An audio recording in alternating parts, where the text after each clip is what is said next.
Good evening, everyone. Thank you so much for joining me on tonight. We're a tad bit late, but that's okay. I know y'all forgive me. So we certainly appreciate y'all joining us on tonight. What I want you to do really quickly is to share this stream with your audience. And that gives my guests an opportunity to be able to share it with their guests as well. So panelists, I am going to share it so that you will have a chance to share it to your audience. Let me know when you see it. That way we can get this party started, y'all. Okay, so I have shared it. Let me know if you can see it.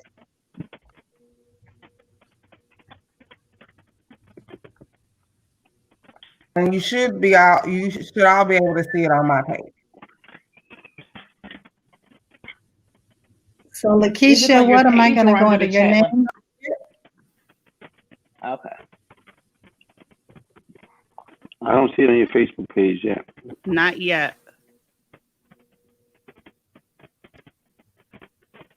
Can you share it on the chat? Yeah, let me go ahead and share it there. Okay. Let me drop the link here.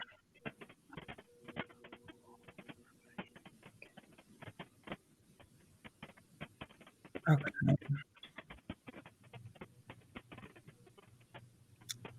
Let's see.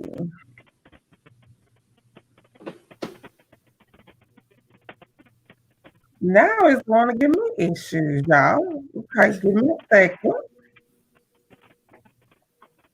There we go. Technology. Such is life, technical difficulties. We just make it do what it do. Everybody and their mama on technology right now, so it's all right. It's all right. We can't sweat the small stuff, as they say.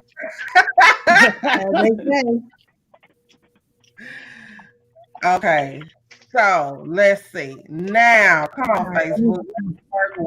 Let's work with it. My folks is waiting to hear this good stuff. They put the link in the chat? Because I'm not connected on Facebook. I had to literally reset it. I got it. It came up on your page now. So. You got it? Okay, so let me share it. Hold on 1 second, Ms. Maxine. I'll make sure you get it in the chat, okay? So you can share it to your audience. It's also on, it's up on Facebook. Okay, it's up. Cool. Facebook working with us a little bit now. Thank you.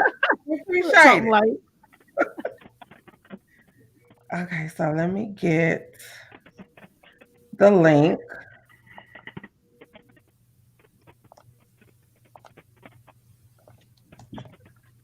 Okay, so there's the link. Yep, there it is. Wait, did it copy the right link? Hold up.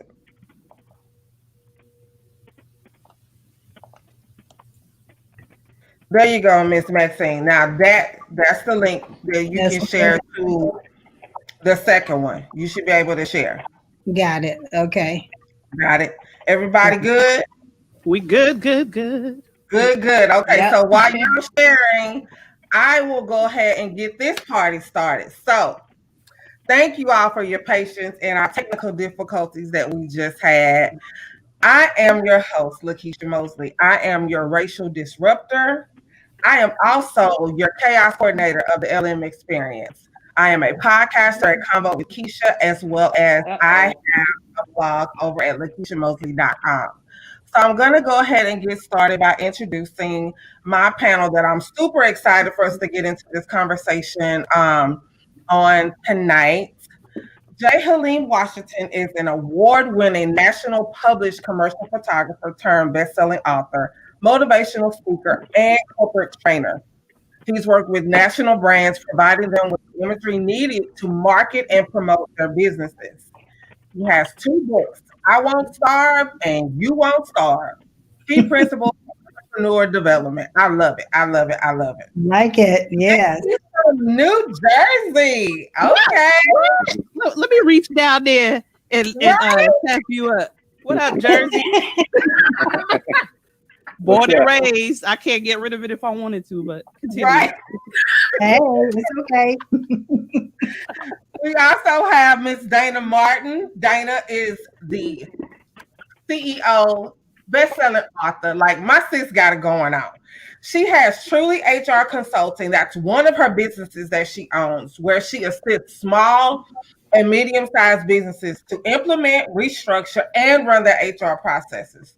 She has over 10 years experience in the corporate arena, as well as operations HR profession. And she now helps us little small businesses get our little ish together as well. We also have an amazing powerhouse on this panel, Miss Maxine Pearl Phillips McCoy. She's a sought after speaker.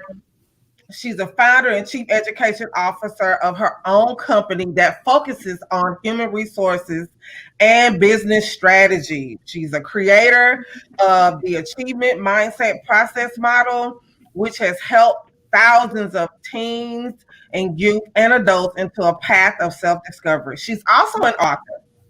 She has a book called Transformation Right, plus Share, plus Live, Journal, and Guidebook. And Miss Maxine, make sure you tell us how we can get that book, okay, before we leave off of this broadcast today. Sounds like a deal. Okay. And last but certainly not least is Miss Candace Robinson White, who has over 14 years experience in human resources. But that wasn't her first choice at first.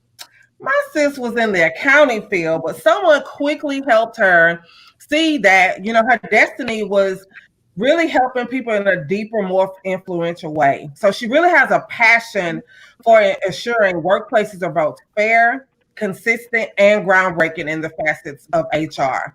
Her expertise lies heavily in employee-employer relations and training and development.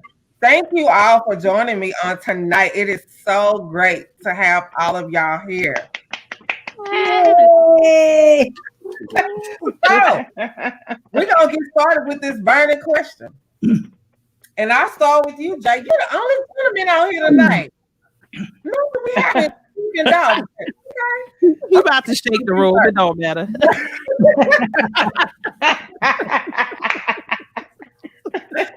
So, does HR and racism, does it exist in that realm? Can you hear me, Jay? Oh, you asking me? Yeah. Okay. I'm ladies first. I thought maybe the screen was frozen. Somebody's supposed to be a HR specialist up here, so I said, okay, I think that was to that person. But okay. Now ask the question one more time. Yeah, my screen frozen. That's what we're gonna tell everybody. Okay. So, does racism exist? Yes, of course. Are you talking about in the workplace? Where is this everywhere? Yes, it exists everywhere. Yes, it exists everywhere. I mean, I know it's the easy answer, but yes, it exists everywhere. Workplace, across the street, down the street, everywhere else. Yeah, we're gonna dive deep in just a second with that. Miss Maxine, what's your take on that? Of course, I'm in agreement with Jay. It does exist, and there's no way that we can get around it. However, what we can do is prepare ourselves and make sure that they are able to compare apples to apples, when it comes to our credentials and our expertise and all the things that we're going to bring to the table. So yes, it does exist. All right, Miss Dana. Yes. Of course, right? Yes.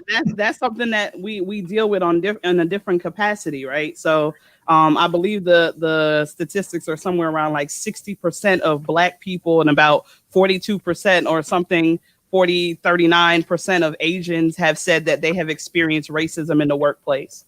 And first of all, those numbers are extremely high, and I'm sure that there's a lot more statistics to follow that, right? But when you think about looking at just that, it's like, people say when people hear the word racism, they automatically think, color. Oh, it's just color, it's just Black, it's just white, right? It's just X against Y, right? There's always this one hand band when it comes to utilizing the racism terminology. Uh-huh. But when you look at it from an overall standpoint, is there supposed to be discrimination or racism in the workplace? Absolutely not. There's actually codes that govern that, right? Like EEO and stuff like that. Right. But as a person, right? And if we want to be honest, as a person, we have our own biases, right? And those are already embedded in there. And they'll use different words and different coding to make it seem like they're not being racist, right? Uh-huh. Or not being prejudiced or discriminating. Right. Like, we have decided to go with a different candidate at this time, although your credentials were extremely impeccable. First of all, this is what it really reads. As soon as you walked through the door, I saw that you were Black. Uh-huh. I really didn't know where your degree came from, so I'm really not interested in hiring you onto my company. Actually, my best friend's son needs a job, and I'm already going to hire him. But thanks for coming out. That's what that's the real email. So you asked about racism. That's true. Yeah, there it is. It is. Can we just go past the collection plate? Because I already know. Like, she went down deep. This ain't my first rodeo with her, so I already knew she was coming. You don't even have to ask me any more questions. Let me get it out. My bad. That hit a place. That hit a place. She was ready. She was loaded. This is all about right here. Is Candace frozen? Was she frozen? I think she's frozen. She's been cheesing for a while. I know. She's got that nice pose. Okay, so hopefully she can join us back in just a second. But I love how you just broke that down. That's just what that is. Racism definitely exists in the workplace. So, it's ever since, white folks discovered us, just recently with the things happening with George Floyd. Someone posed the question when I first mentioned that we would have a panel, that if companies go based off of qualifications, if that's what really matters, then why is race even a question on the application? So I'll start with you, Ms. Maxine. Why is that even a question on the application? Well, at one point they had to fill a certain quota.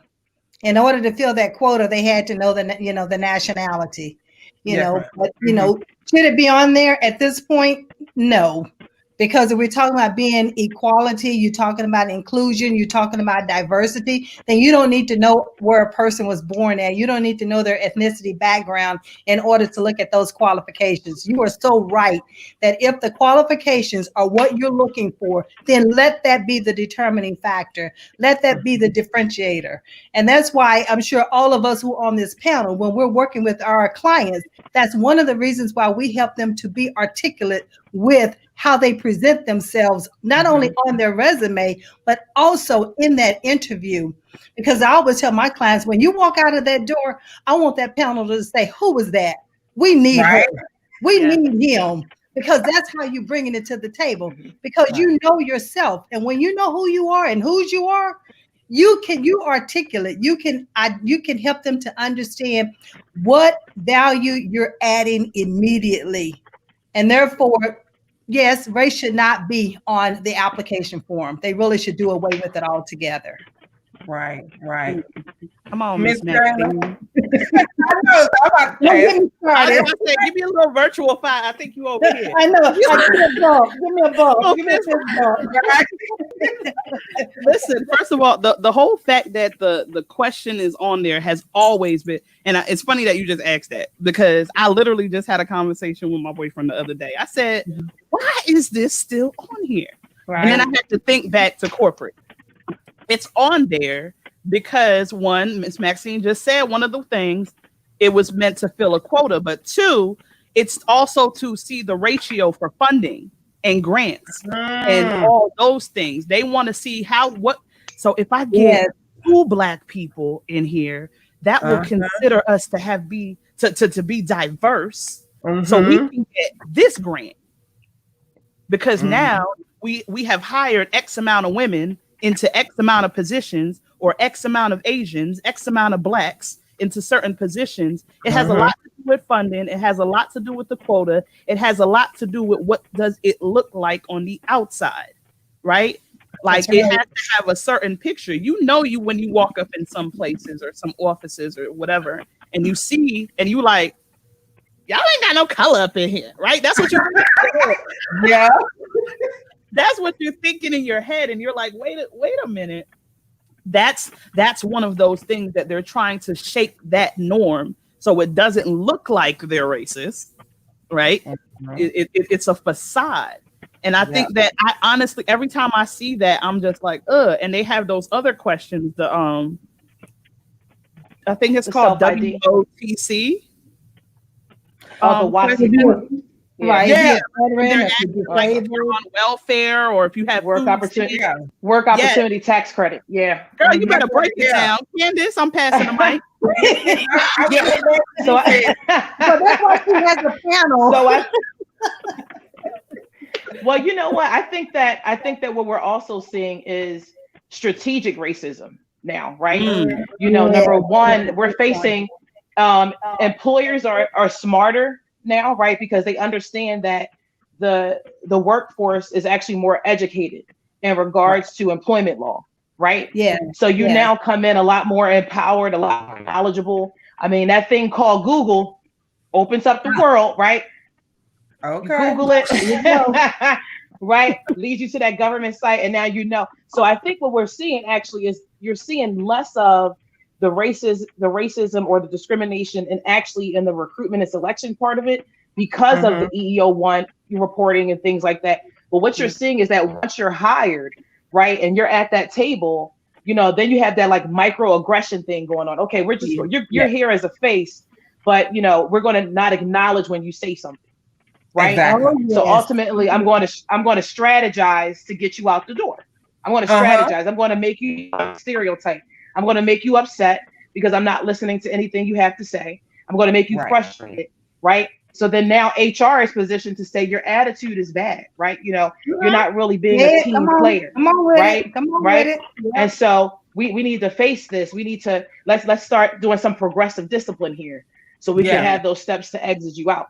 And I think that, you know, and a lot of us that are honored to be in HR seats are doing it a disservice, especially people of color, because we have an opportunity to, number one, if we are in those positions, we have an option and an opportunity to allow management and employees to do things, you know, in fairness and consistency, you know, and I think that when we deviate from it, it allows for them to deviate from it, you know. That's right. So having policies, following those policies, and then also maintain not to be that angry, upset stereotype, you know, hey, I'm going to have this manager come to me and say, I'm going to write this person up.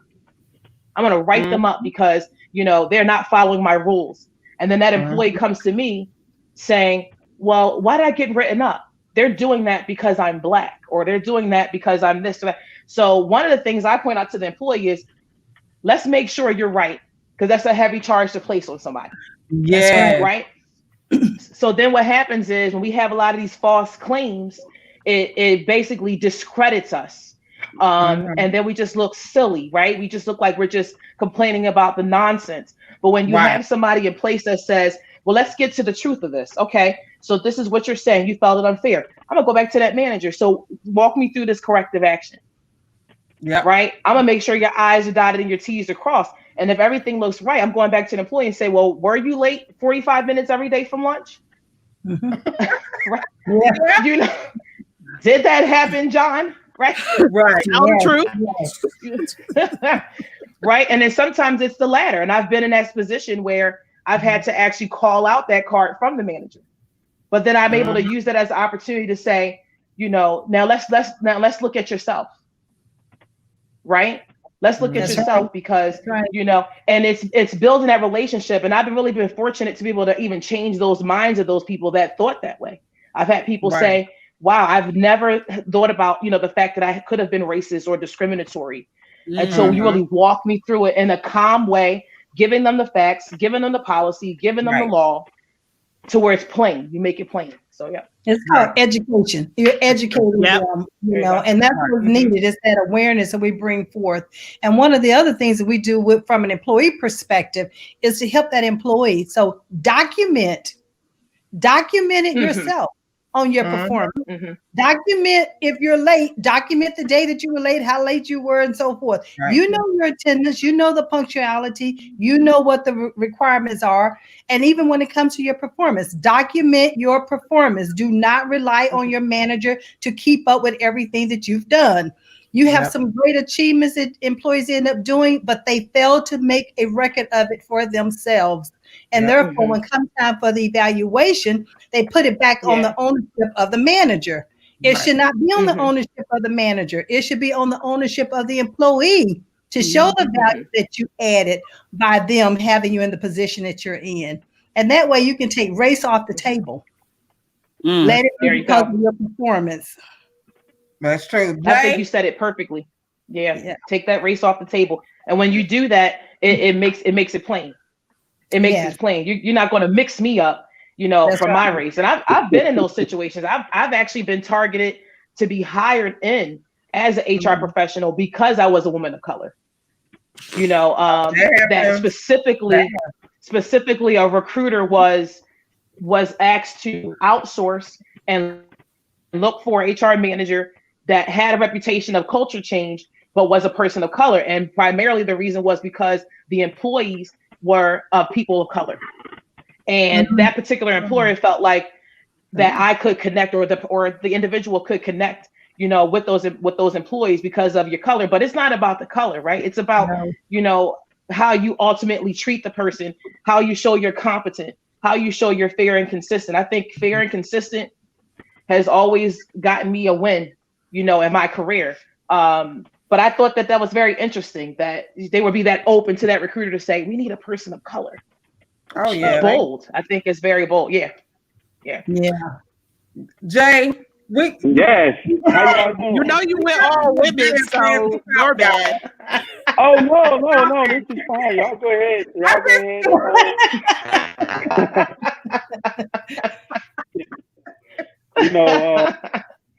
I'm an entrepreneur, and I work with companies, government agencies, and things like that. And so I've been in that boat where Candace was. I've been contracted to deal with government contractors who look like us because the prime contractors didn't know how to deal with the fact that this subcontractor that looked like me didn't get a contract, and he said I didn't get the contract because I'm Black, not because I wasn't prepared for the job or what have you. And then you go down the line and you find out that they're not educated, as Ms. Maxine said, about how the system works, the procurement system works. That's right. So I don't look at it. All depends on who it comes from. But what you said, Candace, it all depends on how it looks. I think it's good that you say, because you put yourself in a position to take care of your people. If you read the book, from Carter G. Woodson, The Miseducation of a Negro, it says that, putting a Black person over a bunch of other Black people, they believe that they wouldn't follow you as a leader. They'll follow a white person. So having that glorious opportunity to lead some educated Black people could be a great thing, if it works well. Now, I know from an HR perspective, they're not just supposed to say that. Right. But at the end of the day, it's just like playing sports. It's only a foul if the referee calls it. So at the end of the day, if nobody don't say anything about it, they're going to conduct themselves in that manner. There you go. Again, when you're dealing with an employee-employer relationship, what I do in my company, because we train people from career development, we teach them to not approach a job in the fashion that we used to do. Like the job, we come in there and we move in and we live there. And it's just like, because everybody's playing this game like it's like the honeycomb hideout, and that's not what it is, And I don't want you in my comfort spot. We're chilling over here. You don't come over here, And every time you think that you're gonna get on that side, it's a problem. That's just like the corniest way to be at a job. A job is somebody renting your talent, and it's there for reasons. And the last reason is money. See, so people get in there, get a paycheck, and they start thinking, and they lose it, and they get mistreated. But you're supposed to be going over there to that job to A, learn something, B, grow, C, get paid. Because if you do the first two, the money follows. And what do I mean by that? Yes. When you're going to this job so you can learn something from this job. This is the job that's going to pay for you to to grow. So they're going to pay $2,000 for a certification that you probably didn't have for yourself, or $10,000 for a certification. You're going to have the necessary experience that you need to have on this job. Once you're done with that job, you need to go. But once we start marrying these jobs, this is what puts us at this position where we're subjected to all of this scrutiny. That's right. When you keep it as, look, this is my talent that you're renting from me, and I can take it across the street. That somebody else will, and you have to move like that. But we're so paranoid that someone's going to take this from us. They can't take their talent. They're taking their paycheck, but someone else has one for you, probably better. Right. And you know who else got one for you? You have a better paycheck because the investment in you goes 10 times higher than anybody else. Say it louder. That's how I feel about it. Yes. Y'all preaching tonight. That is yes. Where two or more are gathered. That is so true. Like, I am an example. Dana is a witness. We are in a group together, and I was working this job that I absolutely positively hated. I was making more in my business than I was making at this job. Why you still there? Dana even said, girl, come on now. What we doing? But you're right. It was me like, okay, well, they brought me in and they gave me all of these certifications. I was able to get all of this and that. But then over here in my business, I'm killing it. Like literally killing it. Why? Why am I still here? Well, I tell you why you're still there and why thousands and millions of us are still at these jobs, because systematically, and this is systematic racism here. Like, you can't buy a house. You can buy a house, but you go to hell trying to buy a house without a job and you're running your business. So you can show in your business to a bank that you made $100,000 this year, and they're going to want 5 years of tax returns. You can show them you made $25,000 and they'll give you a house with 3 pay stubs. So it keeps you at this place. That's right. It keeps you at this place. So when they say that, black people don't own houses, why? Why do they feel like they're not going to go through that situation, go through hell to get a house when they're getting their money? You know what I'm saying? Look, I'm getting $100,000. What more do I have to show you? And I'm getting it on my own. It's no more trustworthy than that. So you giving me $30,000, I'm getting $100 on my own. There's no more trustworthy than that. And you would give me a piece of crap car with my credit at $200 or $250, and as long as I got a $200 or $300,000 down payment, you'll let me go get it. But I can't get a house to stay for me and my family so we can start to build wealth. So this is what's happening, and so it's what keeps you at the job. You don't think that you can go into State Farm or any one of these other places and get your own insurance. It's coming out of your paycheck anyway. So and then this is what we taught ourselves. I don't miss it because I don't see it. Well, so that means you're not looking at your check stub because you see the whole $800 coming off of it, and you can see how that's somebody else's rent that you're giving them.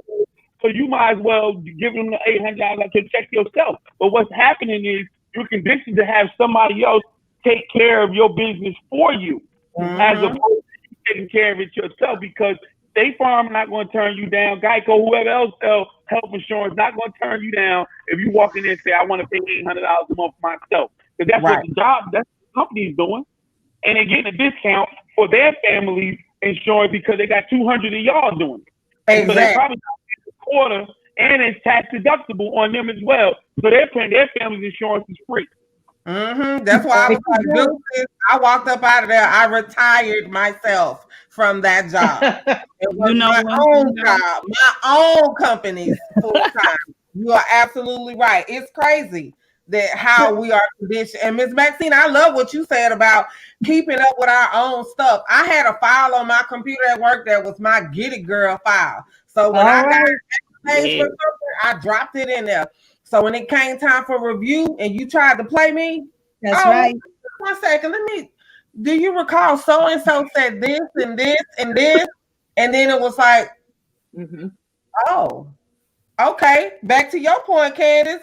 Well, you're combative. Because I challenged what you told me, I'm combative. Right. Or just because I speak to you in a manner where I'm not like, yes, sir, no, sir. Yes, Oh, now I'm combative and I'm argumentative because I won't allow you to, tell me something outside of that. That's a whole lot of stuff that I think a lot of us don't get that are working, that worked in these places, and it's definitely professionals like you who need to like really school us on those things because it's crazy. It's really crazy. You know something. One of the things that I've realized is a lot of, especially working with CEOs on this side and like listening to certain things, a lot of this is conditioning, right? Mm-hmm. Racism is conditioning, right? But when we talk about like conditioning from a corporate standpoint, I can like hypothetically, let's do a track, right? So I'm gonna just say I'm the racist, right? I'm the racist CEO, but how did I get here, right? I worked somewhere else and I learned something there that made me say, okay, when I have my own company, I'm gonna run it like this. I've had conversations with people and they're like, okay, Dana, I would like you to hire someone that's under 30 and black, but not too black.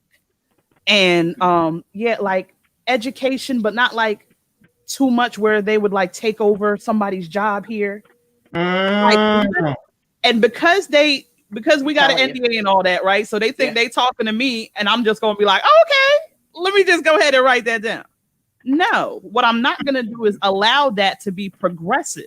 Right. So if I'm going to be helping small businesses to understand what is wrong with your psyche and the psychological aspects of hiring, I'm going to tell you what is wrong with you on a level of your emotions, on a level of your psychological conditioning, like all of that. We're gonna talk about it. Like I'm not just gonna come in here and just take what you give me, because I will drop a job too if I feel like you out here doing the wrong mess and you're not going to unethical things. Right. You out here trying to make me unethical. Right. Like, I'm not doing it. Boldness. We have to teach them, right? Like each one teach one. Like we really have to, I'm like, you do know that is actually discrimination, right? Yes. Like you can tell me to mirror what the credentials. Right. I mean, to mirror what Dana is saying, absolutely. I think that it requires a boldness. Yes. Right. It requires a lack of fear of what you will do to me for taking a stand. I've been in that place several times in my career, tested in that regard, to where I'm going to say, hey, am I going to take the path of least resistance? Right. Because, hey, all I need to do is, play around with this I-9 or, just, go ahead and comply with what they're asking me. Or do I believe that I have a purpose in what I'm sent here to do? Yes. Right. And believe that it's bigger than just me in this seat, that you didn't just hire, a body, you hired this being that's coming in here to shake your foundation, understanding that, I know I'm there to invoke and create a change in that atmosphere. And I think it's a responsibility. So Dana, you spot on, right? Is you call them out on it. And I think what I've experienced in that same mindset is first is a shock. Did they really just? Yeah. Like, wow. Right. Yeah, absolutely. But what happens is, though, especially when you're strategic enough and you are purpose for that, you will begin to see that really invoking some that look in that mirror situation. Whoa, this is the first time somebody's pulled my card on this. Yeah. Right. I've made it all the way up here, and now Dana want to be coming in here inspiring me. To invoke this change. I like that. Who she thinks she is, right? Because the minute you take a stance, and take for instance, some employees, because they are educated, because they know who they are, they know their purpose, and because they challenge status quo, they challenge the way things are always done, but does not mean that it can't be done differently. And so when you have a team, they say there's no I in team, but sometimes some people make that there is an I in team, because you have a person on the team who always challenge the way they're doing things. And that's immediately they start saying that person is going against the grain. They're not a team player. But what the person tries to do is get them to think differently, think outside the box. Just don't think what they call it tunnel vision. just don't have that tunnel vision because everybody's not a yes person for you. You hired this person based on their credentials, based on their level of knowledge, based on their level of experience, but you want to change them to be just like you. And that's not going to happen when a person knows who they are and they can stand up for what they know. But what I would love for us to do as a people is to get into a job and actually get to know what's going on at the top level of a job, because the job you're going to is a company, unless you work in government.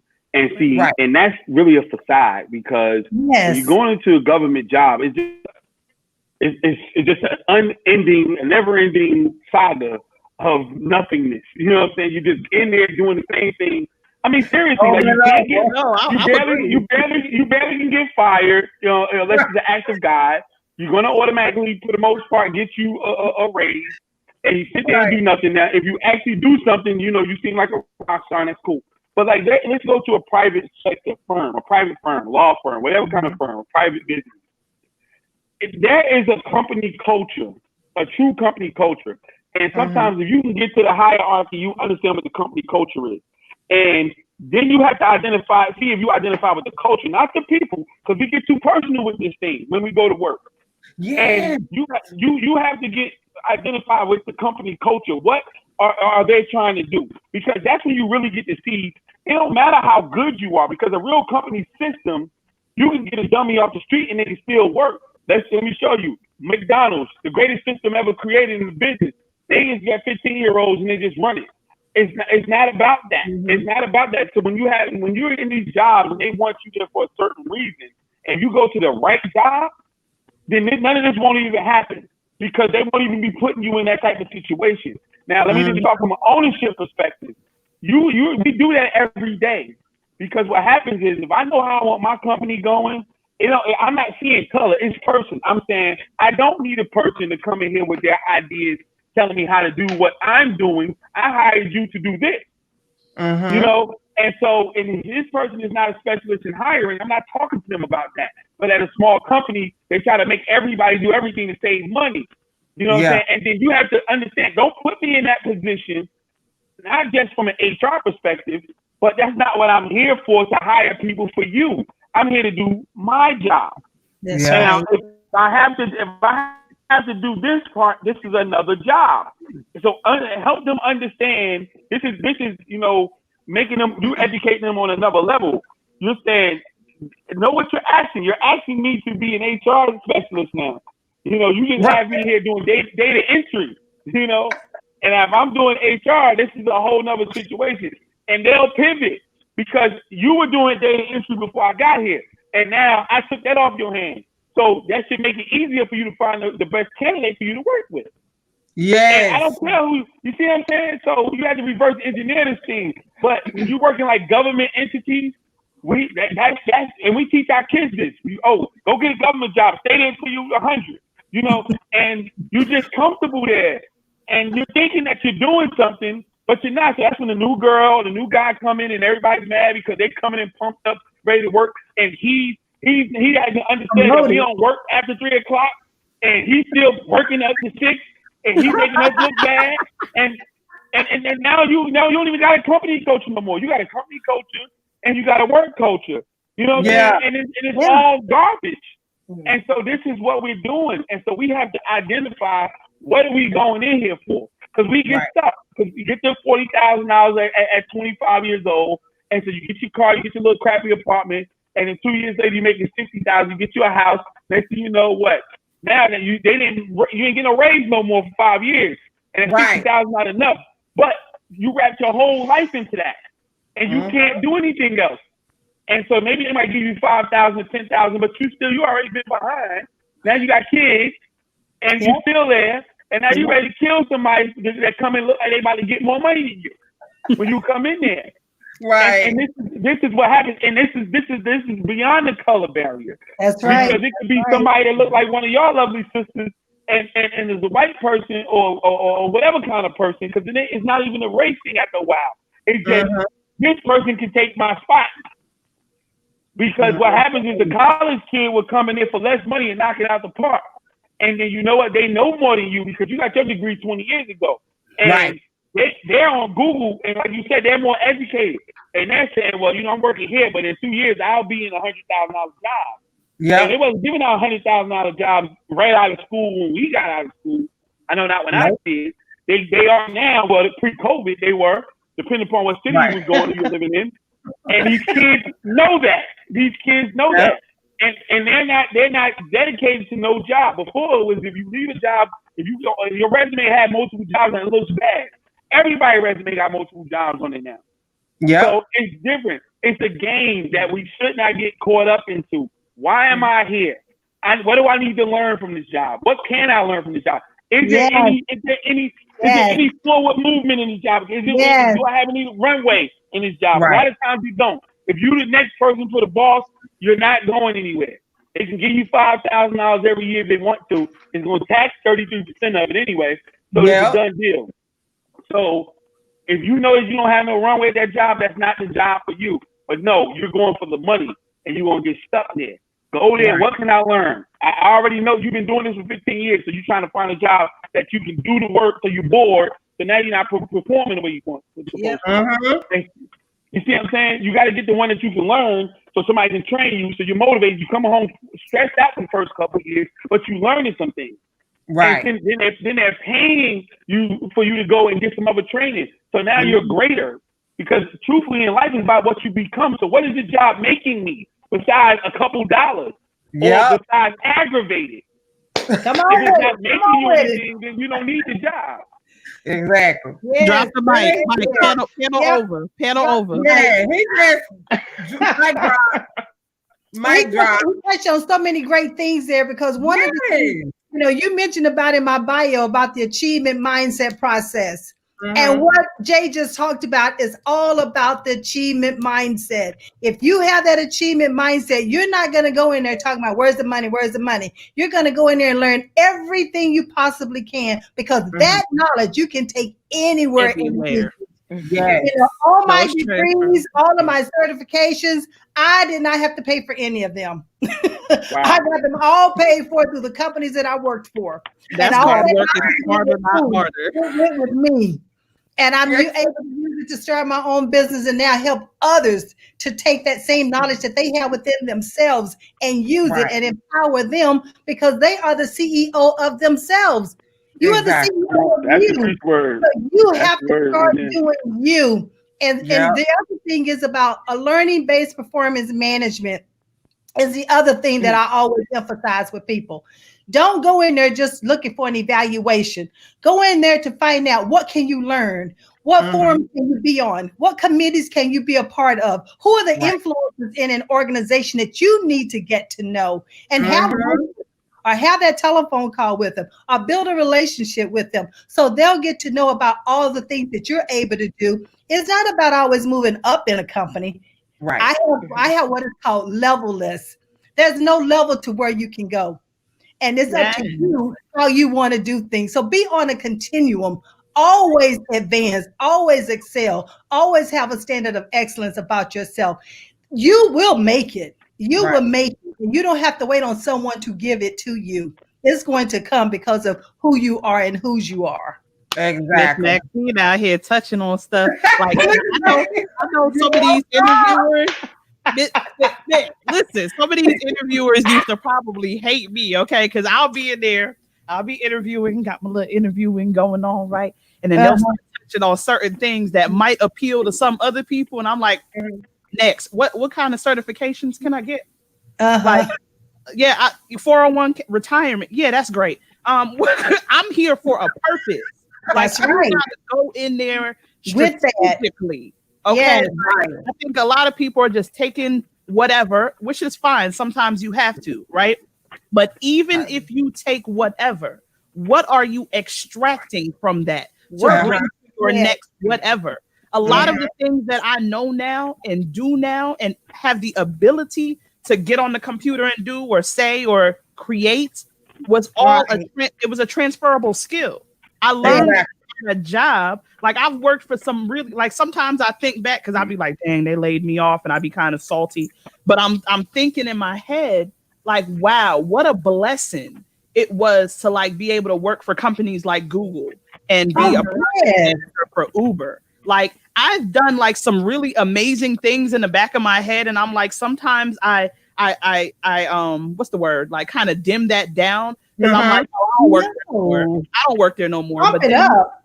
You sit there and you're like, wait a minute, but now I know how to create this type of spreadsheet. Now I know how to do creation. Like I know how to do all these different back end stuff that I would have never known how to do if I did not take that position. So transferable skills, Miss Maxine. Yes, ma'am. You know, I think another benefit. Y'all have all shared this right on that whole tip. I love that. Go ahead, Candace. I love that though. That's good. I was going to say, just in my experience, having the blessing to be able to, leaving out of college to be able to work my way up was really ultimately benefited me. Being able to go in, with the purpose mindset. I knew I had a purpose before I got to the place, just in my own walk, in my own life, right? And most often it's like, what is my assignment for each place I stop? Oh, right, knowing that that's not the end all be all, So at each level, I was able to identify, looking at HR managers and HR directors and saying, wow, that's really what they did. Right. Which then allow for me to be up to understand, well, that's not the way I'm going to do it. Right. Because I see the lack of integrity. I get that behind the scenes look of, what's really going on. And at that phase, I can't say anything. Who am I? Right. The HR assistant. Who am I? The HR coordinator. Right. Who am I? The HR specialist. Right. Yeah. So you learn to stay in your lane, but at the same time, you stay in your lane and you begin to really build some skills that no textbook can teach you.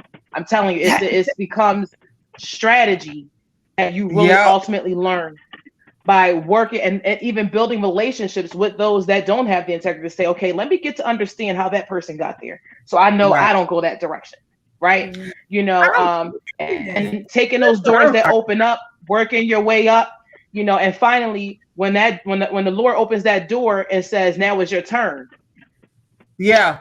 Then that's it. Then now you're in that position to all those things you experience, all those things you encounter, all those, the racism, the discriminations, the unfair, all those different things that you now have the power, the authority more so to do differently. That is valuable. So I think it is for each level of your experience in your life, you have to take a hold of that 100% so that you don't miss anything. That's right. It's a valuable thing. Yeah, absolutely. Yeah. I think it goes back to our education. So let's pivot right here. So you all have said it's not about us going into these jobs getting like Jay say, getting the paycheck. Ooh, I'm making $50,000 a year. Ooh, I'm getting 401k. I'm getting, health insurance, all of these things.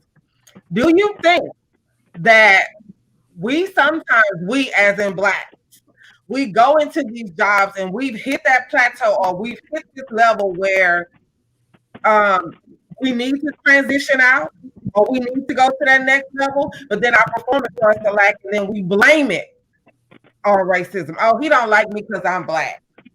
I've been here 17 years and I've been doing this same job and ain't nobody ever had no problems for me, but I'm glad now it's a problem. But you travel every month. You barely at work. You travel every month. and like I've heard these situations because I've also been the person that's been in charge of moving you up. Right.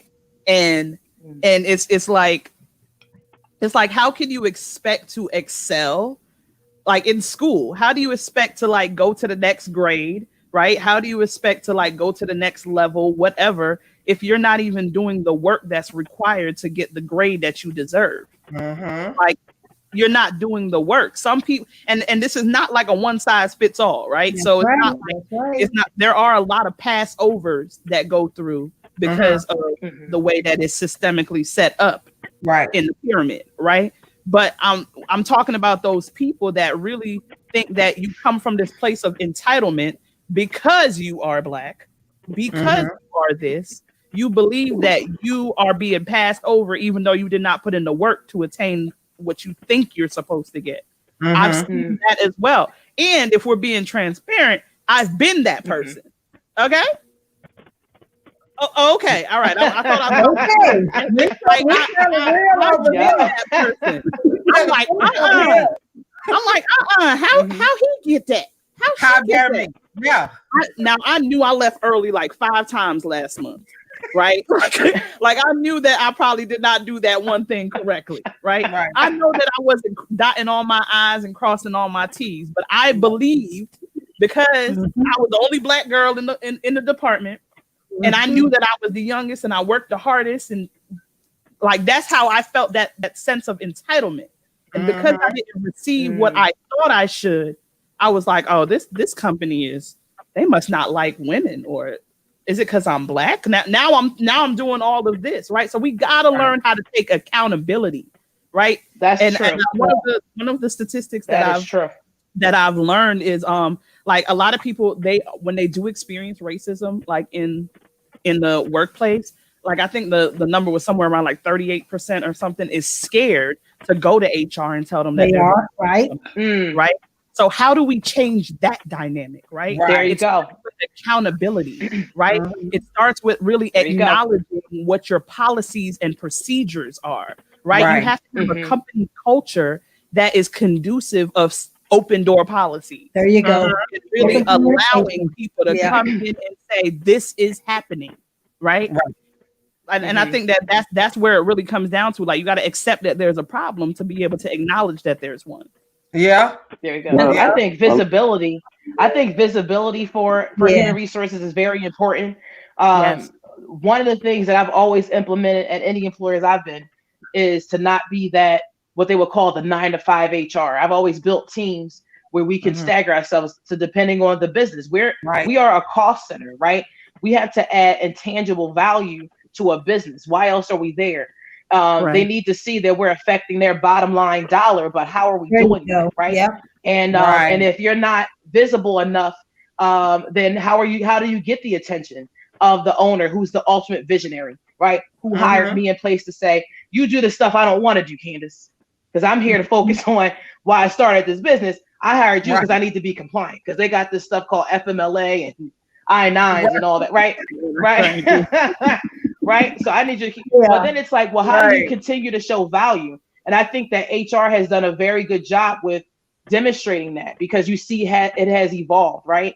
You see, we have HR business partners. We now have seats at the table with the leadership, with the owners of the company that are saying, this is what I want to do. Here's, I want to ultimately have this outcome.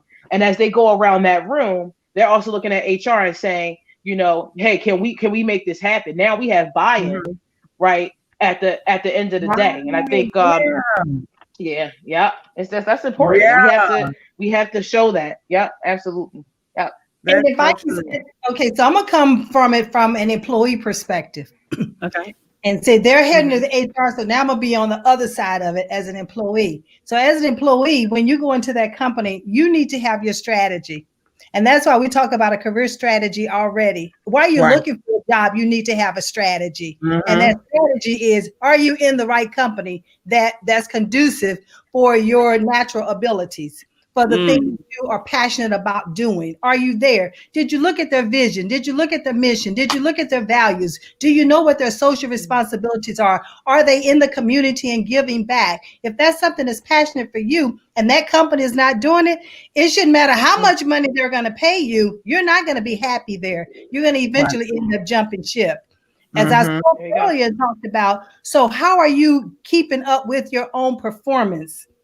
You need to be documenting that performance, because if you have a strategy in place, everything you do need to be supporting that strategy. And if the strategy is to stay with the company, then you need to be looking outside the department that you're in to see where else it could be laterals. It doesn't necessarily have to be climbing the ladder, because the lateral, you're learning so many great things that will make you valuable. Should they have a layoff, you might be the one that they end up keeping, because you know so many things. Exactly. If you're a specialist and you're only learning that one up and down run of the ladder, that's all you know. But what about if you're well-rounded and you know all of the different departments, you know all the different people in a company, whether it's a small company or a large, medium, or large company? You need to make yourself valuable. You need to make yourself irreplaceable. Not that they can't replace you, but you just need to learn all these things so that you become that employee of choice. Right. So when they be making those decisions, then it's all about you maintaining your performance and you documenting what you've done to bring value. I always say, whatever salary that they are paying you, technically they should be getting 3 times it back in your performance. If you're not doing that, then you're not doing what you agreed to do when you signed that employment application. So think of it like that. Y'all be preaching, Jay. I know you. What's up? I think about that situation about a lot of people at their job, they're just not growing. And we get into a space, and a lot of jobs are not conducive for that. Your people, your manager over you might like you in the position that you're on, and they might love you at that position. You might be the best assistant they ever had. But what was the reason why you went into this job? You know what your goals, your dreams, your aspirations are, and you can't find yourself in the same place 5 years later. Because what starts to happen is they understand that, and certain things become outdated. Even your degree becomes outdated after a while. Because again, you could have had to say one degree 15 years ago, and the people coming out of the same school, the same degree, would take half the price, with half the headache as you. And they know that. You understand what I'm saying? They know that. So you've been there for 15 years. You done worked your way up from 30,000 to 80,000. That person will come out and do the same job with you for $35,000 and be happy about it and will stay all night. Yeah, and stay all night, but you got to get your 80,000. You need your couple days off. You got the extra stuff for your kids, your husband, for everything else. And they're like, this is not it. I just put a video on social media where Walmart has the if you've been to Walmart recently, they have the cleaning machines, the scrubbers that drive themselves. Now, years ago, I had a very successful commercial cleaning business, and for someone to work one of those scrubbers, that was about a $20 an hour job. Mm-hmm. And so you in HR, that means that they're paying him what, $40,000 or $19,900, something like that. Plus, they got to pay taxes on them, so they're paying that part and everything else, right? That's right. So they saved themselves that amount of money. Let's say 50. Let's call it even 50. Just getting rid of you, and that's just for the year. And all they got to do is pay somebody maybe 10% of that to keep it running. To come in and maintenance it every year, and they can keep it going. So if you don't find a way to become more than what you were when you first came in there, you're going to immediately lose your value in any job right now. So this is what we're doing. We're looking for a job because our parents or our parents' parents, you watch them stay for 60 years, 40 years, whatever. That is no longer there anymore.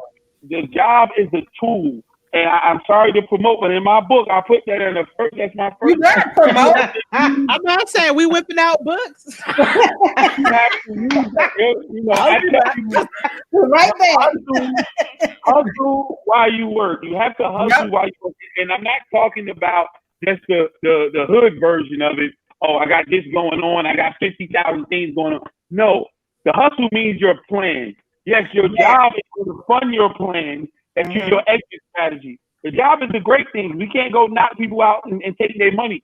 So you got to go get the job and use somebody else's money to fund your plan. So what is your plan? But it can't be to stay there. It cannot be that. That's not your business. Exactly. It's not your business. It's not your plan. Whatever they're paying you, they're going to pay somebody else. And when they figure out, and we talk about employees, the most expensive thing on the whole docket is you. That's right. That's right. How many people are not coming back to work because of this? That's right. How many businesses are not opening up bigger buildings? You already know you lost your job when they say, you know what, we don't got that building downtown no more that was 18 stories. We got the 5-story one.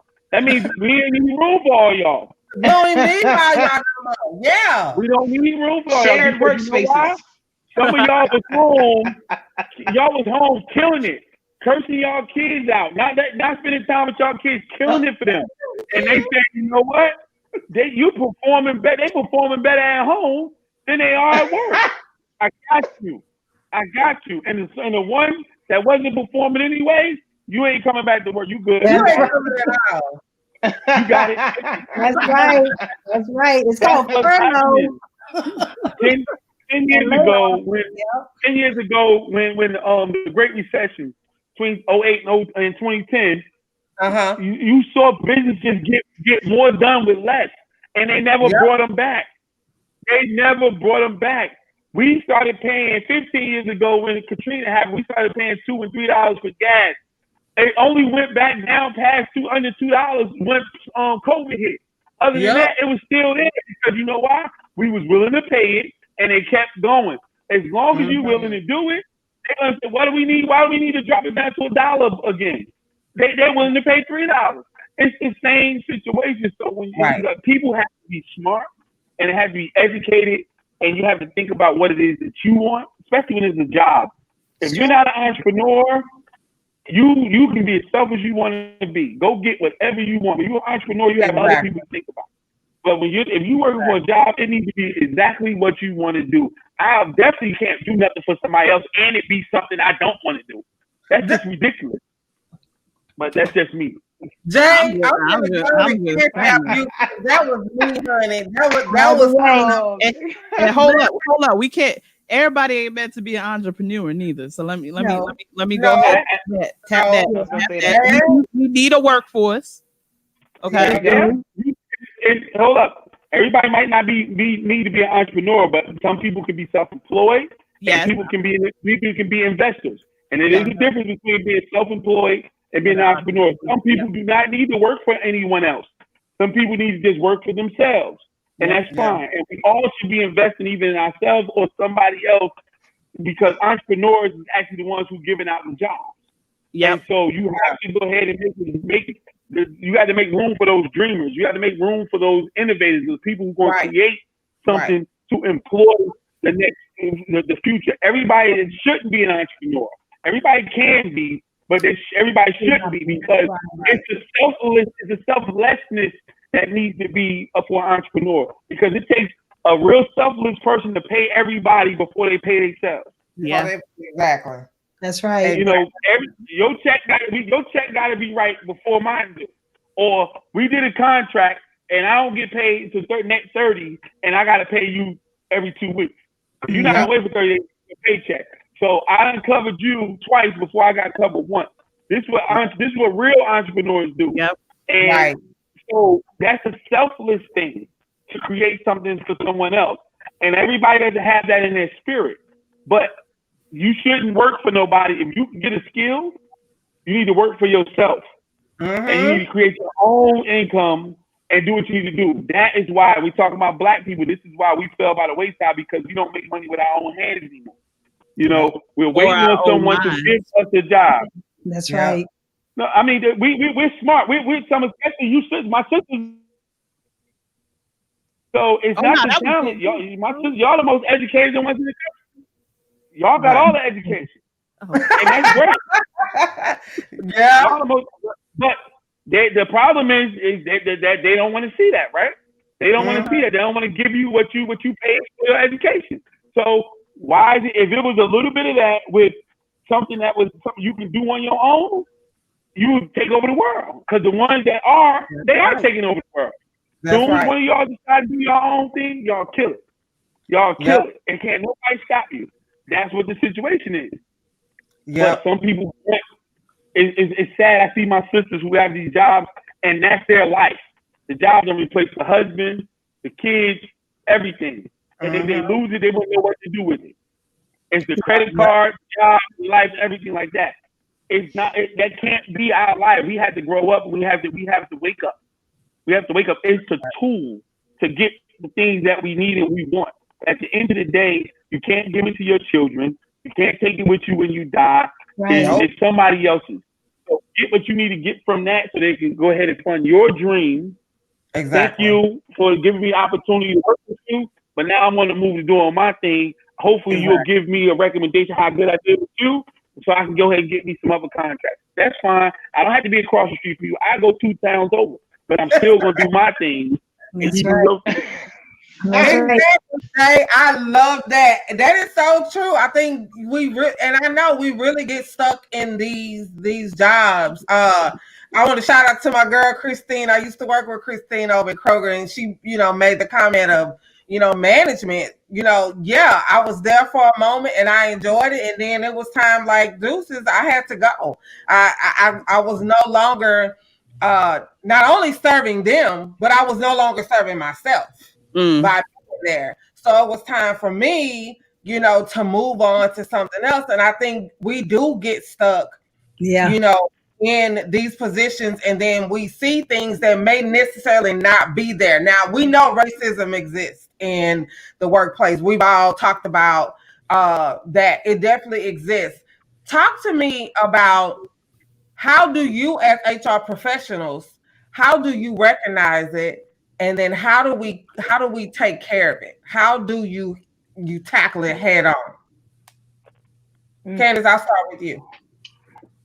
Yeah, I mean, I think that in a workplace, it's really not that difficult actually to identify it.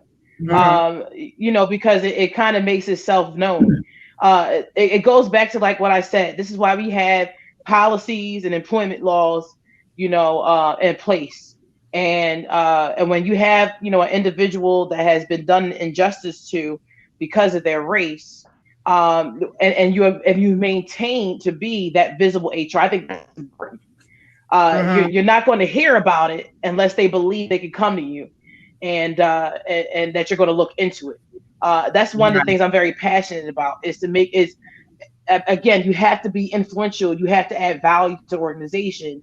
Ultimately, my job is to make sure I'm building those relationships with the employee and the manager, because if I cannot have those two connections, it's very difficult to identify, and not just identify, but then bring resolve to the racist behaviors or the actions. And by that, I mean, if someone is faced the injustice, whether it's a manager or an employee, and it's brought to the attention of, you have to look into it. Yeah. Right. You can't, turn a blind eye to someone stating a certain way they felt about something they felt unfair. But if you build a reputation with the employee and the manager, that they know you're going to look into it, and they know that at the end of the day, she's going to find out what the truth is, you'll get less and less of those things that are silly, less and less of those, false accusations, right? And then once you've identified it and you're able to either sit that manager and that employee down and say, so here's what I found, here's where you didn't align with what you signed up for, right? Here's the job you took. Here's where you didn't align. Tell me where you're seeing the racist behavior. Like, I need you're going to have to point that out to me, what you experienced. Right. And I think that is what you need to have. You have to have, the person has to be able to tell you what they believe they experience as a racial injustice. Otherwise, a lot of times it's not a racial, and sometimes it's not even a racial injustice. Sometimes it's exactly what Dana said. Hey, I just, I felt like I should be able to take my, 1 hour lunch break, and that should be 30 minutes because, I've been here for 10 years. And so as a tenured employee, and it's like, sorry, that is not right. So it's accountability.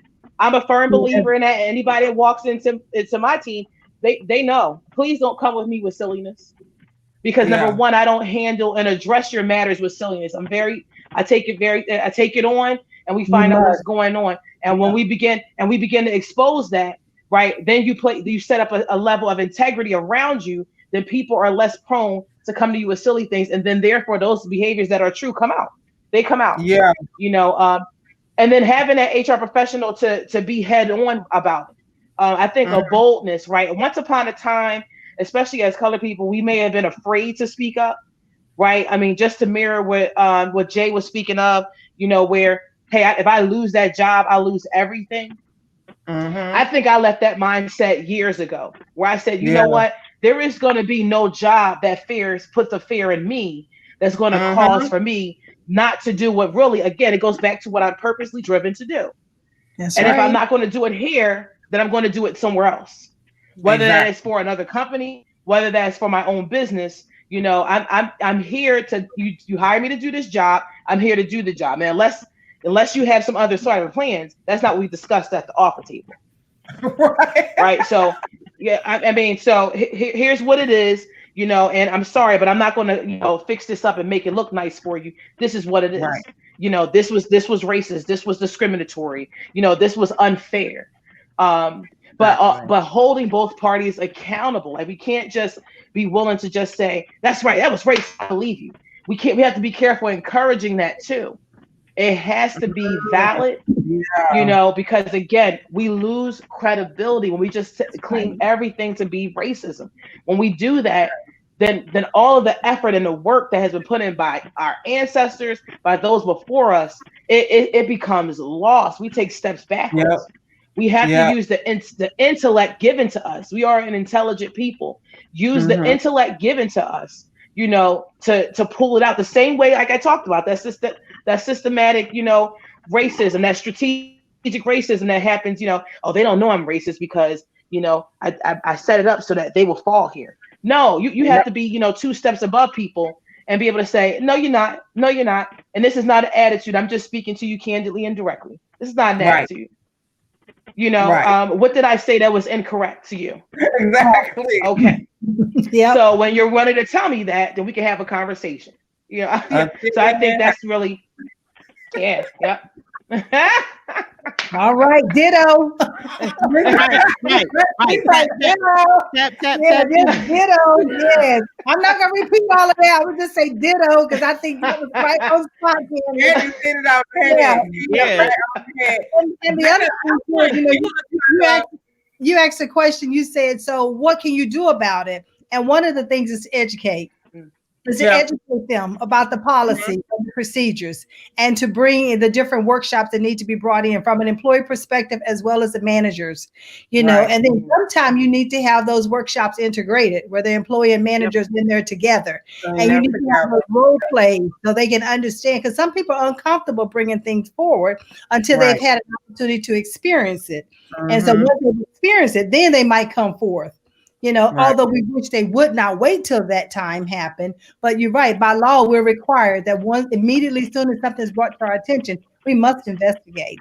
No, you tell me, and then it's like, but I don't want to do anything about it. That's not going to happen. Nope, not at all. You know, we don't have a choice. That's just the way it is. But yeah, I think education is so critical. And let's not wait until something happens before we have the workshops. Let's be proactive. Opposed to being reactive, and let's not make sure that we don't do the workshops once a year, every 5 years. Right. We need to do the workshops every year, and then have a refresher in between.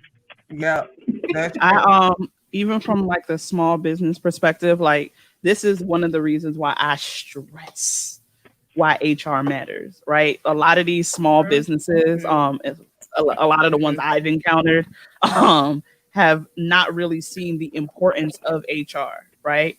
Like, I get it. You want your salespeople, you got to get that money flowing. I get it, right? Like, you want your logo done, right? Yeah, I get it, right? Like, you want all these other little moving components, right? Right. One of the first things you need to hire when you got a little cash flow flowing, I would say, I'm not even gonna get no numbers. When you feel like you can reasonably pay somebody, right?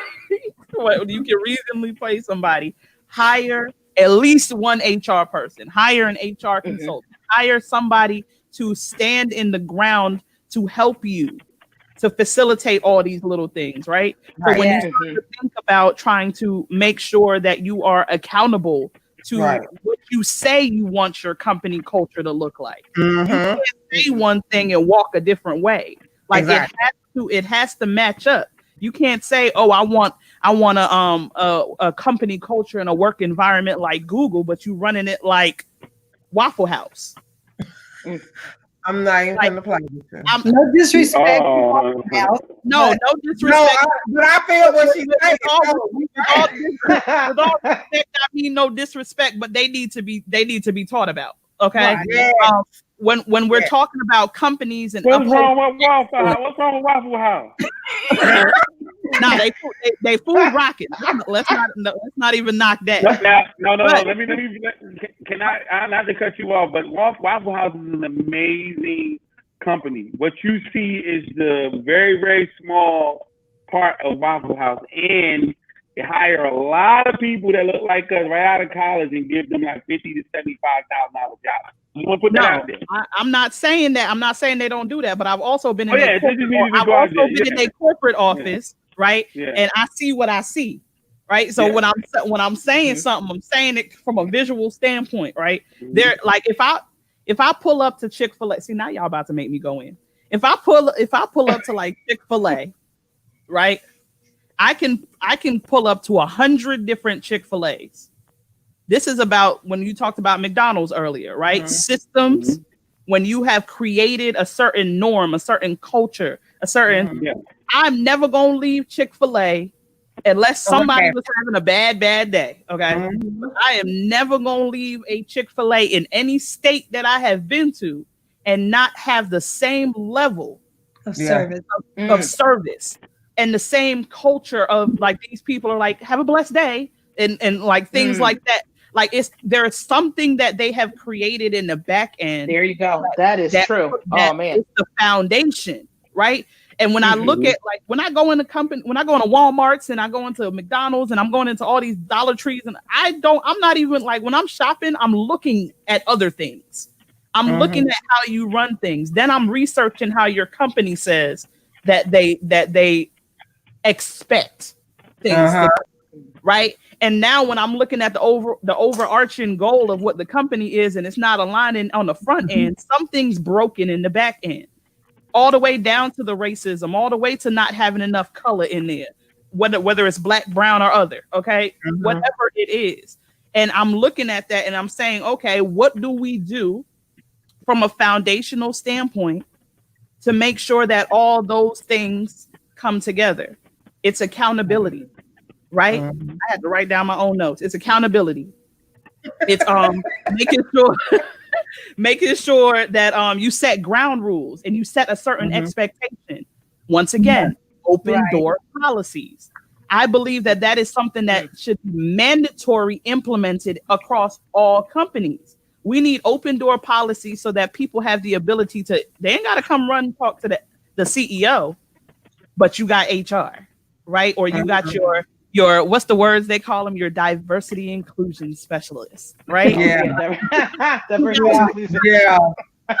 got somebody you can like that serves as the liaison or the moderator in the situation, right? Somebody that's able to be able to take these signs, see what they are, and actually create a plan on the back end to arrange those conversations and those discussions so that people are not just out here all willy-nilly accepting this.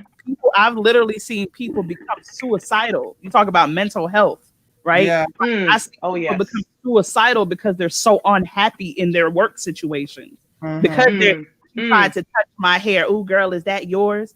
That is a part of what we call BAME, right? That's a part of the whole racism when we're talking about blacks and Asians and Mexicans and others. Like, right, we're talking about like when those little undertones, that's still racism. Nobody wants to come to work and feel like you're the thing that they're poking at all day. Like we gotta start making these like this, like open door conversations and really letting people understand how to deal with it. And if they're not careful, it's going to fall into the category of workplace hostile work environment. Yep. You know, because when a person feels that uncomfortable that every time you turn around, they're talking about how they look, what they wear, because they have all these different hairdos that they change every week or every other day. They come in looking totally different. Then that can put them in a mindset where productivity is, affected. Attendance could be affected. They might not even want to come to work. They might not even want to speak up. I have that, engagement. I even talk to the manager, because who's to say the manager is not asking them that question? And they need to feel like they belong. They belong to the organization. They have a sense of belonging to this team, to this organization in which they're working within. It doesn't mean that they own the organization, but they need to feel like that they value, that they mean something. And so that, so employees have to start thinking that way as well. And the companies have to be careful, because that's the last thing you want, is to have an employee to start talking about they feel like they're in a hostile work environment. Oh boy, yeah. Jay? It's funny to me about that type of situation, because I agree with everything you guys are saying, but it just never works out, because you have to feel that way about yourself. You have to feel that way about yourself going into these places. And you have to think, like Walmart, Sam Walton is no longer here, but his 3 or 4 kids are worth billions of dollars. Their kids are worth billions of dollars. Walmart is the biggest, one of the biggest retailers, one of them, and their people are underpaid, extremely underpaid. And they can work on holidays. They do everything you can think of. Barely have any health insurance unless you're in certain positions. All these things, and people still get up and go to work. They won't miss. They won't miss a day. They won't miss work. They'll sell something. They'll sell out their kids to go to that place and complain every day. Yes, and complain every day. So at the end of the day, like you have to really be cognizant of what this is, you know, and what are you trying? Because at the end of the day, when are you going to have a black Walmart? When are you going to have this is where the thing starts to change, when you're not worried about that, because if the person knows the difference between weave or not weave, they're not gonna ask you that, But if it's fascinating to them that you have different hairstyles, your hair was short today and long tomorrow, what could you say? I'm a man. I didn't know the difference. I'll tell you, I'm married. I remember my wife had long hair. She's from DC, and DC girls know how to do their weave real good, right? So first 6-7 months with her, I thought it was her hair. I didn't know no better. She came back to school. We was in college. We was in college. She came back home. She came back to college the next summer. Hair cut off. Hair cut all the way off. I was hot. And I'm like, what you do while you cut your hair, right? Because she was just ain't paying me no attention. It was a nice cut. I was cool with it. But then after a month or so, her hair long again. I'm like, hold up. What happened? She said, you thought that was my hair? And so I'm dating her. So what happens when Billy, that don't know her from accounting, you see what I'm saying? Like, what is he supposed to do? Just keep it all the way real. What is he supposed to do? She grew 12 inches of hair overnight. He's supposed to keep it to himself. What we not gonna do is talk about how I wear Becky, Susan, or Julie tomorrow. Okay. No, he can say, if he's fascinated, if he's fascinated and he's like, what's going on here? That's a whole thing, and we have to think like that. We have to truly understand. See, one of the things, when you want people, you have to put yourself in other people's shoes. Yes, it's systemic racism. It's some of the stuff we even perpetuate ourselves, because you might put somebody look like you in a hierarchy position and say, I don't want none of y'all. I want all white folks. That actually happens. That's a real thing. So at the end of the day, it's systemic. It's systemic. Right. But on a ground level, it can be fixed, but we have to be realistic. We have to be realistic, like you just said. Sometimes you're not doing the work, and then you have an attitude. Again, I'm calling to a construction company, and this lady, Caucasian lady, very nice lady, one of the nicest ladies I ever met, and she said, she's trying to tiptoe. She don't know how to say it, so I'm finishing her sentences for her. She's getting cursed out by a brother look like me. He has a construction company. She's their prime contractor. She's their sub, and he didn't get the contract. And she said, he's yelling, saying she's supposed to be the person, the diversity inclusion and the specialist, like you said. And he said, y'all didn't give it to me because I'm black. We investigate, right? Because she wants me to deal with him, because she don't want no black dude yelling at her, right? So I'm finding out that when did the bid go in? Oh, the bid went in 8 weeks ago. Okay, when did you first talk to the prime contractor? The same day the bid went in. You were late. Oh, he was right. Oh, dude. When you're trying to get a contract, prime contractors have their subs. They have to put their subs on their proposal. mm-hmm. So you're supposed to become their sub long before they get awarded the contract. That's right. So that's not her fault. Right. That's your fault. Oh, okay. I didn't know that. But you done called her racist. Educate. Everybody in the office racist. Well, what you don't know is this is a black-owned big construction company. You just don't see them. The face of the company is this white lady that you walk into and see every day. Yeah. Educate yourself. Yeah. And your brother's not coming out there to help you. He's not coming out there. Neither one of the two that own it is not coming out there to help you and bail you out and say, I want him to get the job. Right. Not one of them. You handle that for me. You tell them yes and no for me and get her lined up, and she don't even know what she got. She didn't even know what she's getting into because she going through the same thing. Why you put me in this position to deal with these people? And this is $500,000 contract, $400,000, $1 million contract. This is a lot of money. And you put this person in a position to get lined up like this. You see, the position is the position. The people change. But some people, you put them in the wrong position, in the wrong company, no matter what they look like, they're going to be in a bad space. That's right. And, some positions are set up to fail. That's why you have to know what is the underlying thing for the company. What is this company? What do we do? What do we do here? And how do I fit? If this is the place I fit, I don't think this is cool for me. It might be for him or her, but this is not the place for me. So that you can get the most out of individuals. And even as owners of companies, we have to stop putting people in bad spaces. Just put them in a place where you don't want to be. No, you got to put them in a place where they're going to perform at the highest level. But no, we put them in places I don't want to answer the phone, so let somebody else answer the phone. Well, they don't know what to say when they answer the phone. So are you going to tell them they should figure it out? No, they can't figure it out. You answer the phone. They can't answer your email. They're running the store for you. They're doing all other stuff. They're cleaning your house for you. They're doing everything you want to. You can at least answer the phone. If this is what's happening in our companies, not just in our, this is black companies too. This is what's happening. So we have to, because we want to play entrepreneurship, right? So when you talk about having an HR person, we don't have money for HR people. They don't understand. The HR person want a check, a real one.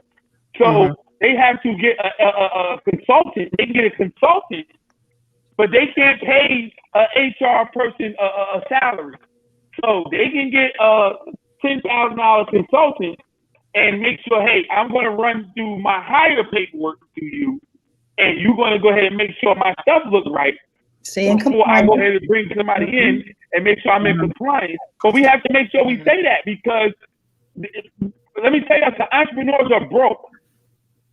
In the first 5 years, entrepreneurs are broke. I know when it was no money, because we might make it, but we got to give it out. People at work get everything. They go to work, they get the time, they get their money. We're still buying their equipment. We're still paying everybody. We're still waiting. Yeah, we just made $30,000, but it took us 8 weeks to get it. You know how many bills we behind by the time we get to 30? We stinking. So it's a real thing. You have to get a system going. It takes time for that. And that's what people think. Oh, you got an office. Well, it costs. And I got a house to pay for. And I got lights there, and I got lights over here. What are you talking about? People pay me, whenever. Y'all get y'all check every 2 weeks. It's in the account. As soon as somebody said, well, something happened, I got to pay you all the way next week. Y'all raise hell. Me, I got to figure it out. We go pull on this. That's what happens. And we have to educate, as you said, Ms. Maxine, on all fronts. This is because it works. You got to know what that boss is dealing with. That's right. One of my clients, and I'll leave with this, a trucking company. They used to be truckers. And they used to, the brokers make all the money. Now they're brokers. And now they understand how they're waiting for 3 months to get paid, and they got to pay their drivers every week. You see, I thought the brokers made all the money. The brokers got to pay you 5-6 times before they even get a check. This is the difference. They understand it now. So when you start understanding it from both angles, people will start saying, I don't want to be with that because I already see where this company's going. Put me in the bad space. I'll go over here. And that government situation is a whole nother monster because that's just something that ongoing circuits, and that's something different. But if you can get to a private company and you know what the culture really is, and you understand why they there, the mission that you said, everything, that you can put yourself in the right place. But we got to stop leaning on this racism portion of like that it exists. It really does exist. But it's in all of us. It's in all of us because you know why? We were trained by our oppressors. And we are racist against them. We're racist against our own people. Let a person lighter, but it's lighter, darker, whatever. It's all that. Come from a different place. Colorism. Everything. Yeah. Exactly. You come from a different place. I'm from North New Jersey. Trust me, I was racially profiled by my in-laws. And look, my wife's aunt said, and she by marriage, she's from up there too. She's from the suburbs. She said, he's from North. Have you met him? I said, yeah. She said, you know what? I don't have to worry about protecting him. So automatically, I'm a gangster because I'm from North. So you don't got to worry about me protecting your daughter. That's the stigma. You Stereotyping. Yeah. That was a stereotype. You understand what I'm saying? So that was the thing. Yeah. Not that I was going to be educated. Not that I was going to be a successful businessman. That wasn't the thought. You know what? He's only going to be here for a while, but at least he'll be able to protect my daughter. That's why I touched on. I said when it comes to a company and the connotation that all entrepreneurs are broke.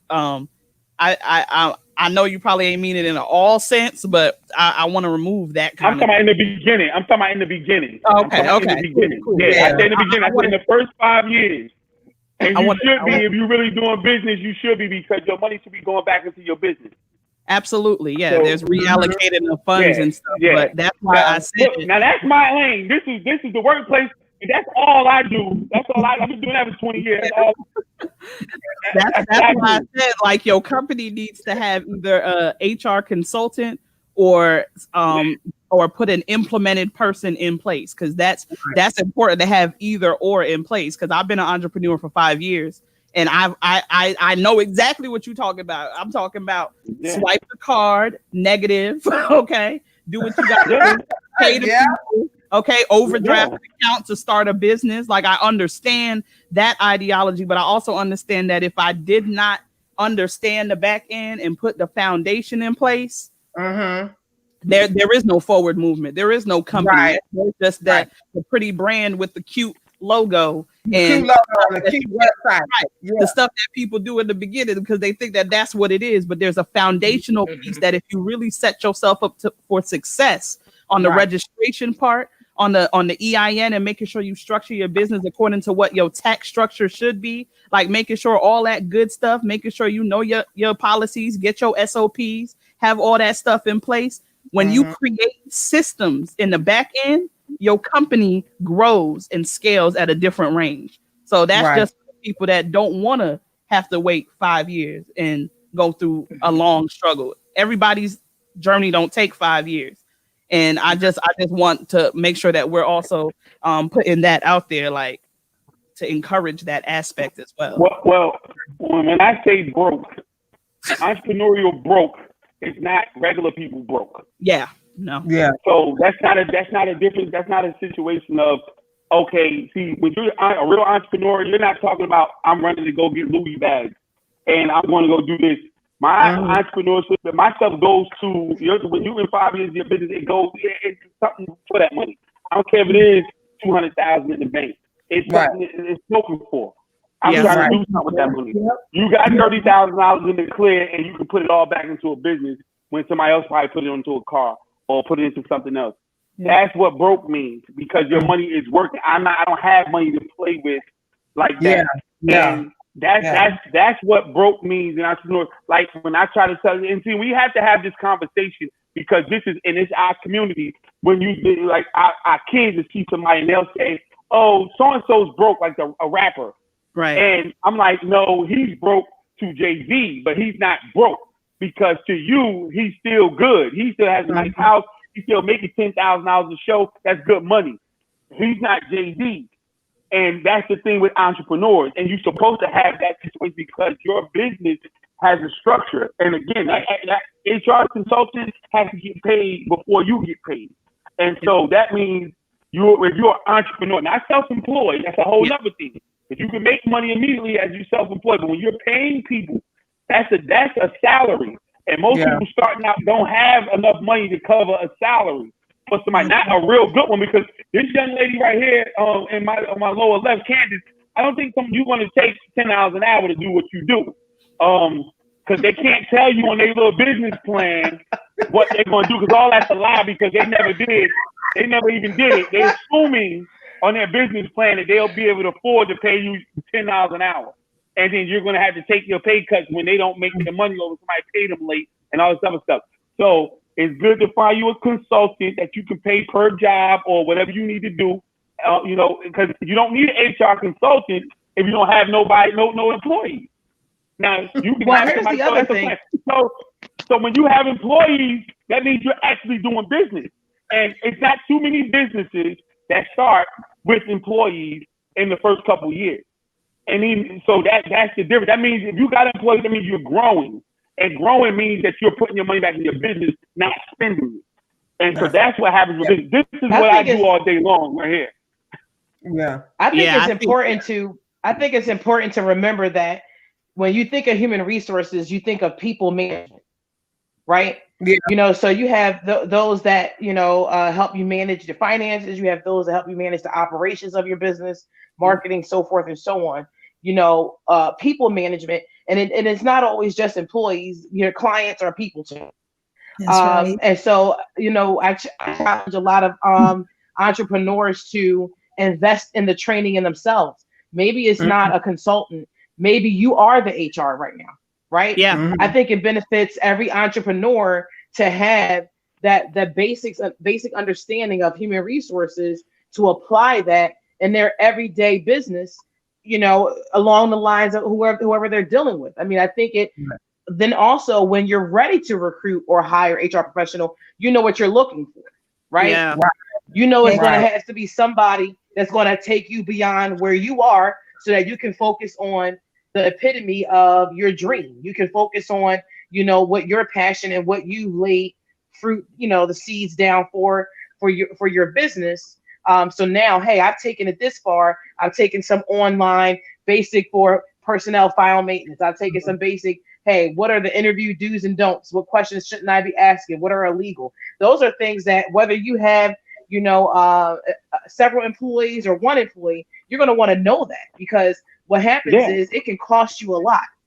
Can cost you a lot in the end. You don't want to be in court, dealing with, you ask somebody, well, how old are you? Right. Are you married? Really? Are you married? When are you due? Yeah.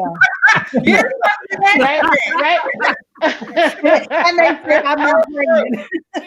Yeah, Absolutely. So Exactly. Yeah. So true. Oh my God. mean, and unemployment. Good point. Hello. Y'all just fire. Like, y'all who was on here, thank y'all so much. Because I know y'all got some nuggets.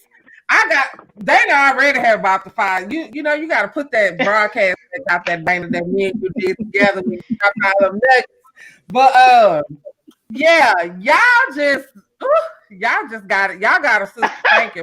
The folks should be thinking too, because this is good stuff. Like, I definitely enjoyed y'all tonight. Y'all gave us some really good information. And what I love about my panels is we're not coming in saying, woe is us, woe is Black people. We coming in here like we need to do better. Yes, it's stuff against us, but we need to do better. And this is how we do better. And I think you all gave very tangible tips and information, for us to do better. So before we go, I want you all to tell folks first, make sure y'all dropping your books, whatever you got going on too. But also, Since Jay was out here, please hold. Make sure you letting folks know how they can get connected with you. Dana, I start with you. All right, go ahead. Start with Jay. Go ahead, Jay. Oh, me? No, all my information is jhaleen.com. My name, jhaleen.com. Of course, my book's right here. IWon'tStarve.com, IWon'tStarve.org for my own nonprofit, I Won't Starve Academy, where we do train and develop entrepreneurs and entrepreneurs to help individuals, be able to move and shape in the workplace. All right, Miss Candace. Yes, you can find me on Facebook under Candace Robinson White. Also, via email at cjwhitehrmprofessional@gmail.com. All right, Miss Maxine. Well, this is a transformation journal, and you can find me at gamsunlimited.com. I'm on Facebook. I'm on LinkedIn under Maxine or gamsunlimited.com. Maxine at gamsunlimited.com. So connect. Let's connect. Yes, Miss Dana. So if it's HR related, you can actually follow me at Truly HR Consulting on Instagram, Facebook, and www.trulyhrconsulting.com, or send me an email, trulyhrconsulting@gmail.com, if you have any inquiries and you want to add me to your roster, as you should. When it comes to the personal development side, I teach women how to go from BS to success by shifting your emotional intelligence in life and business. And this is my baby. Okay. Since Jay want to get all up in here. Hold up. Okay. This is my baby right here. Recrown You, the journey to restore, reset, and reclaim, teaching women how to increase their emotional intelligence while overcoming trauma. So this is my baby, and you should definitely go to www.itstrulyyinspiredmartin.com or www.recrownyou.com. Follow me at Truly Inspired Martin on all platforms. All right. This was a powerhouse panel. I loved all the tips.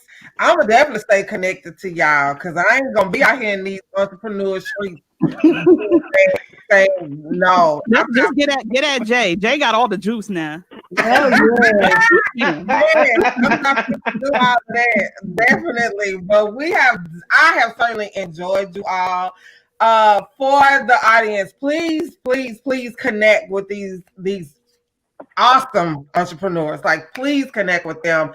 I will see y'all back next Monday. Next Monday, we're talking PR and media and racism that occurs with that. So that's going to be a good one. I got 6 powerhouse ladies coming to the stage, and we're going to talk all things PR and media. But for tonight, I appreciate y'all. Have a good night. Good night.